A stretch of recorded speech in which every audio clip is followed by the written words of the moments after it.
The process of divorce can be ugly. How are children protected when it comes to a case once it's filed? Hello and thanks for joining us. I'm Laurel Hess and this is COMCAST Newsmakers.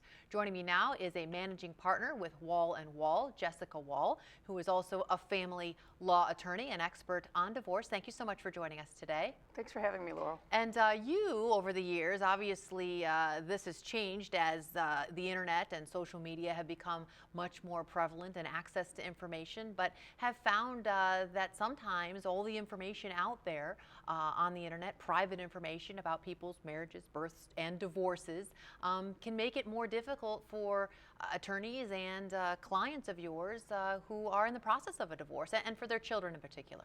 Yes, that is absolutely true, because now in the state of Michigan, most counties, all the information with regard to divorce is available online.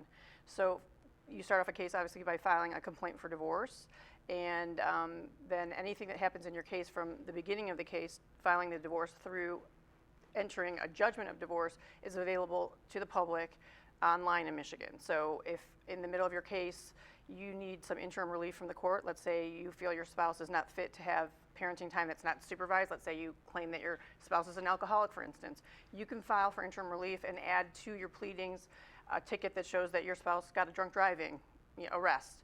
You can put that on the pleadings and ask the court for interim relief, and a neighbor can go online and for $1 a page can pull off the records to see what's going on with your family, because they know you're filing for divorce, and can pull those right off their printer and look at what's going on with your family, with their neighbors. And unfortunately, the kids are innocent, and people can be talking behind their back and make a sport out of this neighbor's misery. And I see this happening time and time again, and it's really affecting children negatively. People are whispering behind their back at school, let's say, and a lot of states have decided that this should be a private matter. Divorce is already painful enough.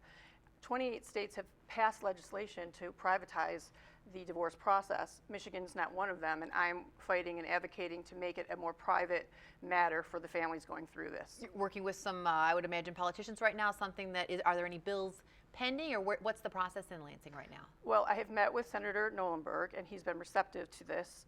I've given him a proposed bill, and he's taking it to the Senate in Lansing.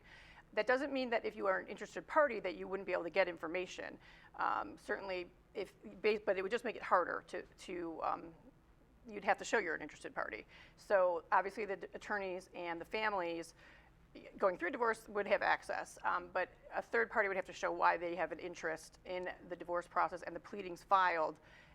They'd have to prove to a court that they should have rights to those records. So it just makes it a little more private and protects the children who are innocent bystanders in the divorce process. And I think that this is legislation that we should consider seriously in Michigan, like 28 states have already done.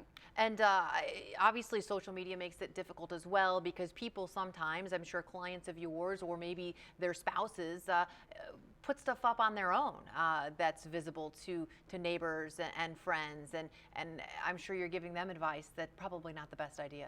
Absolutely. Anybody who hires me, I tell them that anything that they put on social media can be used as an exhibit in their court case. During divorce, emotions are running high. People don't think. They need to take a deep breath before they text something to their soon-to-be ex, or email, or put something on their Facebook page. These things can be used as an exhibit against them. And even people who usually are mild-mannered, cool as cucumbers, they can lose their cool, and then all of a sudden they can look to a judge like, they don't have the best judgment. So they need to just take a step back, try to air their, don't air your dirty laundry in the court forum. Life has got so much more complicated since the internet, but that's the world we live in. Thank you so much for joining us today. Thanks for having me.